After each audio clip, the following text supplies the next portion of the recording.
Welcome to Dave's Cooking Show, and for you today, we have a sweet barbecue burger. All right, first thing we got to do is make the barbecue sauce, which is 1.5 cups of ketchup to start off with, followed up by a cup of dark brown sugar, and then you want a tablespoon of apple cider vinegar and a 1/4 cup of water. And then we want a tablespoon of Worcestershire sauce, or Worcester sauce as it's also known.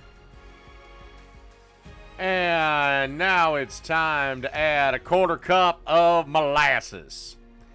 If you don't have any clean 1/4 cups like I didn't, you can certainly substitute 3 tablespoons of whatever substance. 3 tablespoons is about a 1/4 of a cup.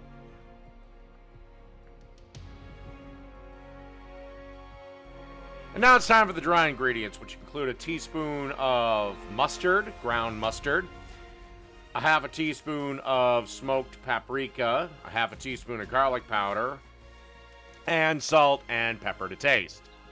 And then you just want to give this a good old whisk around and pop it on the range over about medium to medium-low heat and simmer for about 20 minutes. All right, let's make the burger. Okay, so now what we want to do is get 2 1/4-pound patties. And we want to place some cheese in each one. Got about a 1/2 slice of American for the one, and a 1/2 slice of American for the other. And then you want to add just a little bit of Colby Jack.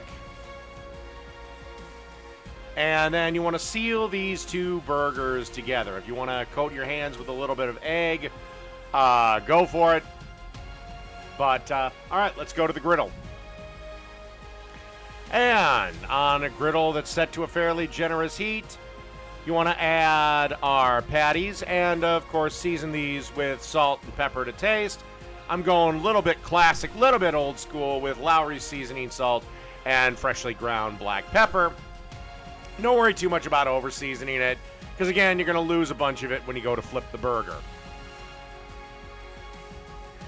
And as you can see, these have been kind of frying for a little bit. Time to give them a little old flip.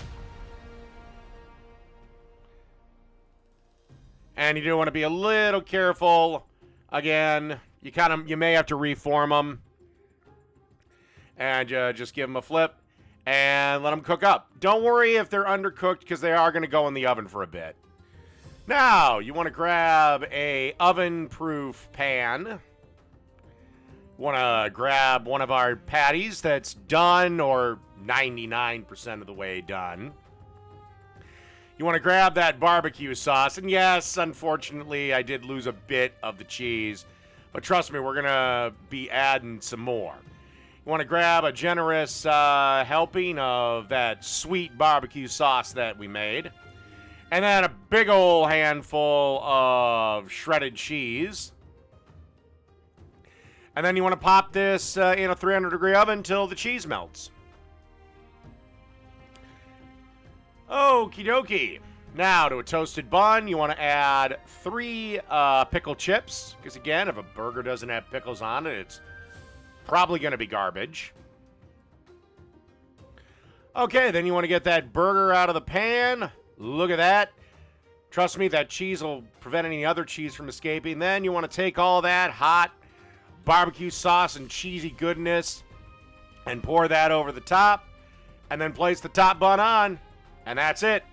A sweet barbecue burger. Done.